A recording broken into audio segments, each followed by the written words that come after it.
আমাদের তো শুরুটা হয় আসলে সিনেমার মাধ্যমে, আসলে শুটিং করতে গিয়ে প্রেমে পড়ে দেন, বিয়ে শাদী। একটু কি চোখের কোণে জল আসলো? এটা আমার জীবনের সুইট পার্টের মধ্যে। মানুষটা আমার কাছে ধরো একটা ফেরেশতার সমান। কথাই আছে, হাজার বছর পেরিয়ে গেলেও ফুরায় না প্রিয় মানুষের প্রতি ভালোবাসা। আর সেই প্রমাণ আবারও দিলেন চিত্রনায়িকা পরীমণি। কেননা লাইভ অনুষ্ঠানে পর্দা নিজ চোখের সামনে শরীফুল রাজকে দেখে কেঁদে ফেললেন তিনি। অর্থাৎ রাজের সাথে পারিবারিক সম্পর্কটি বিচ্ছেদের রূপ নিলেও প্রতিনিয়তই রাজকে মিস করেন তিনি। এমনকি রাজ ফিরে আসতে চাইলে হয়তো গ্রহণ করেও নেবেন পরী। তাই তার বিস্তারিত জানতে একটা মুহূর্ত না টেনে সঙ্গেই থাকুন। একটা সময় ব্যক্তিগতভাবে শরীফুল রাজ এবং পরীমণিকে নিয়ে প্রশংসার ঝড় বয়ে যেত।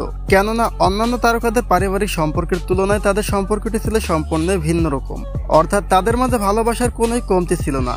কিন্তু হঠাৎ করে রাজের কিছু বাজে কর্মকাণ্ডের কারণে তাদের মধ্যকার সম্পর্কটি বিচ্ছেদের রূপ নেয়।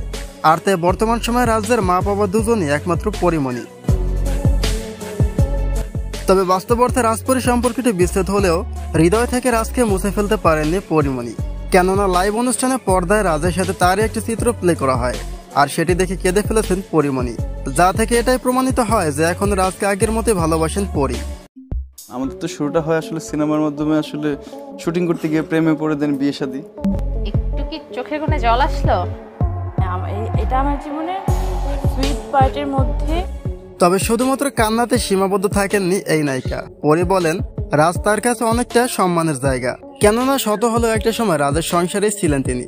এমনকি রাজ্য বড় হলে রাজ ব্যতীত অন্য কাউকে বাবা হিসেবে পরিচয় দিতে পারবে না। তাই কিছু দর্শকের এমনটাই বলছে যে রাজ যদি আবারও পরীমণিকে তার সংসারে ফিরিয়ে নিতে চায় তাহলে নিশ্চয়ই দ্বিমত করবেন না পরীমণি। তবে এই বিষয়ে আপনাদের কি মনে হয় তা কিন্তু নিশ্চয়ই কমেন্ট করতে ভুলবেন না।